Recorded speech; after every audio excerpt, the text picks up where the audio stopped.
We want CEOs to commit to sustainability, but oftentimes they don't even know how much it would cost and what it actually means for their business. Welcome back to your Impact House, where I help you succeed on your sustainability journey. In this video, I will share how I work with my clients to help them set smart sustainability goals that help their business succeed. From what I've seen in the boardrooms and the one-on-one meetings I've had with the CEOs and founders, I think that many leadership teams are in a bit of a pickle. Founders and CEOs want to start running a more responsible business, become more sustainable, create solutions for the massive problems that we currently face. But without the specific goals and KPIs and understanding how much implementing them will actually cost, it's rather challenging to commit to these things. After all, if you are trying to introduce sustainability in an already operational business, it will require resources, time and money, and those things will have to be allocated from other projects, other activities. And those other activities, usually they are the ones that are paying the bills and paying the salaries and ensuring that company is on a continuous success path. So without specific goals and KPIs and cost estimates, sustainability becomes this extracurriculum activity. And as such, it's not too high on the priority list. And I think sustainability should be high on the priority list. So if your job is to lead sustainability projects in your company, then I think that your number one priority should be providing enough information to the leadership team so they can allocate enough resources and prioritize the sustainability projects accordingly. And basically, you have to manage sustainability project like any other project. And for sustainability to be kicked off as an actual project, there has to be a clear direction of where the project is going and why, a clear strategy and priorities, goals and KPIs and people who are responsible for them, and a budget that's allocated for these activities. Because yes, it will require resources. As this video is about setting goals and KPIs, I will share how I approach the subject with my clients. So the companies that I work with usually are small to medium size. And that means that usually they don't have tons of resources to invest in creating a fancy sustainability strategy, but it is still very important that they do at least some strategy and research work before they set specific goals and KPIs and get into the action mode. If you can afford only doing the bare minimum, then I would suggest that you consider these two approaches. First, market research, and second one, ESG materiality assessment. One is more informal, another one is more structured and formal, but by end of the day, your goal is to understand what is the playing field, what the stakeholders you have expect from you. So, the simplest way how to do it is do a market research.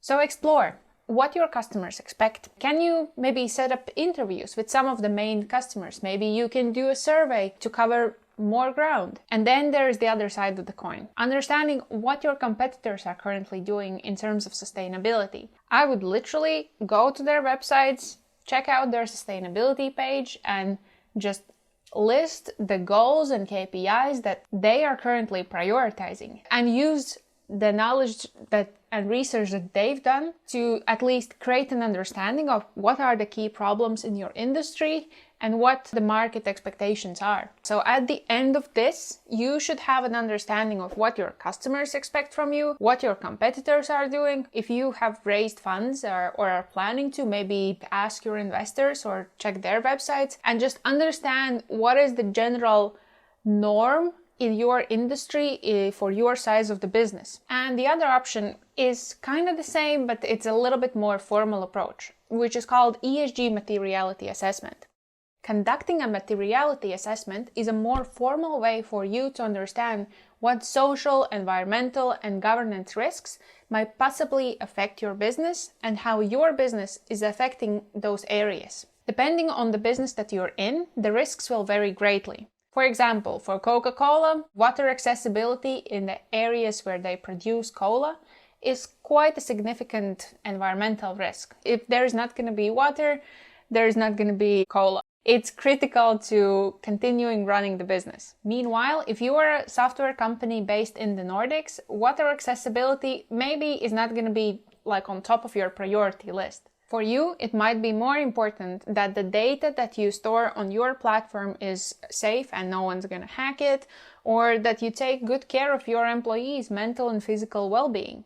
Whichever approach you take, the main idea is that you understand what environmental, social, and governance aspects should be on your priority list as you're creating your strategy and as you're setting your goals. Now, let's dive deeper into what you should consider when you're actually setting your sustainability goals. So, one of the first things that you should consider is, what is your North Star? North Star is the direction of your sustainability journey. Imagine if you would be traveling and there would be no Google Maps, no regular map, not even a compass. Back in the day, that was like a normal situation for travelers, and what they used was the North Star, because it stays pretty much in the same space in the sky, and it is an easy way how to find where the North is.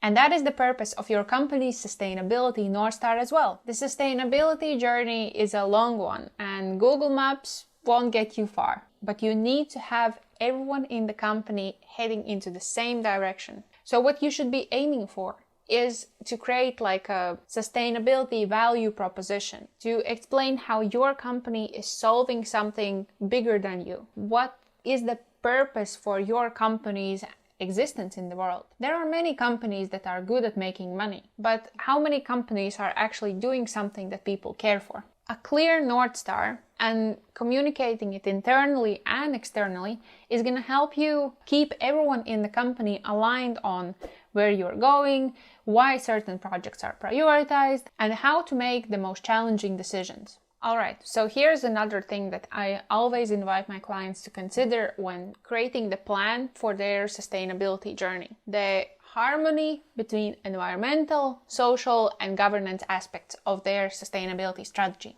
Balance, of course, is important, but I'm deliberately choosing a word harmony here because I think that that is even more critical and important for a company's sustainability journey. Whenever I work with the client, one of the first things that I look at is what has already been done in the company that is somehow related to environmental, social, and governance aspects. And then I map it across the ESG materiality assessment and see what is the balance, what is the harmony over there. Unfortunately, it is very common to see tech companies planting trees and manufacturing companies donating money to non-related, non-profit organizations. Of course, these activities are good by the end of the day, but they are not strategically aligned with their purpose of the business. What I advise is that companies set goals in each of the areas, but they should be proportionate to the materiality of the area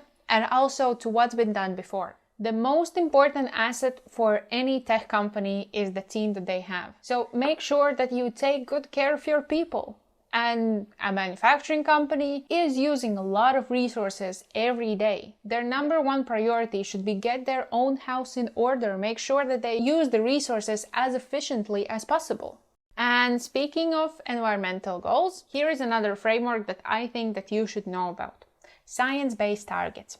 So if during your materiality assessment you have figured out that greenhouse gas emissions is a material aspect of your business and you should figure out a way how to reduce them, offset, and maybe even strive for becoming carbon neutral, then science-based targets is a framework that you should be familiar with. Realistically speaking, in the first year of your sustainability journey, a very realistic goal would be to just understand what those greenhouse gas emissions are. But once that is done, you should set goals for reducing those emissions, right? And then offsetting what you can't. So what you can do is look up an organization called Science-Based Targets. They help organizations calculate how much and how quickly a business has to reduce their emissions to be in line with the Paris Agreement. It is important to be aware of this framework because oftentimes when the conversation is around reducing the greenhouse gas emissions, the main question from the leadership team is how much it's going to cost and how it's going to change the business as usual. These, of course, are important questions to address, but they have to come together with the science, and only then it really makes sense. And last but not least is one of the most challenging, but also one of the most important aspects of creating a plan and goals and KPIs. It's actually estimating costs and ROI from each of the initiatives that you take on. This is one of the most challenging aspects of sustainability projects, especially when you're just starting out and are just trying to figure out how to put it all together. Many of the activities that you are currently starting out probably are completely new in your organization and you don't really have a blueprint for how it's going to go and how much actually it will cost. But if you want sustainability to become part of the business, to be treated like any other project in the company and be planned for accordingly, you have to get to some at least estimations of how much it will cost. We wouldn't imagine head of marketing or operations to just go rogue and do whatever feels right. That's not really how the business works. The businesses plan their budget, first of all on annual basis, and then check in monthly, quarterly, and the same should apply here. The good news is that on the first year of your sustainability journey, probably you will not have too many costs because you will have to focus on first gathering the data to actually calculate the greenhouse gas emissions or understand the situation with other KPIs that you have set out for yourself. And it will also be very much about creating policies that will help you ensure that the business is run smoothly in the long term. But you could also need to hire some external help because most probably many of the projects are new and it is sometimes easier to hire someone from outside the team who is specialist in that exact thing. For example, you might need help with creating the company's strategy, hiring someone like me. You might need an accountant who can help you calculate the carbon footprint. You might need to execute an energy audit. These kind of projects where it makes sense to just hire someone with that specific experience and background, and these costs can vary significantly based on the company size, location, industry. So the only way how to actually calculate them is by asking a couple of providers for their quotes. There is no really way around it. As for the ROI, you have to make it clear from the very beginning that not every project and not every activity, every policy that you write can directly impact the top or the bottom line. Cost savings can and should be calculated for projects that reduce energy or waste or material use. That makes a lot of sense. But for projects like writing an ESG policy or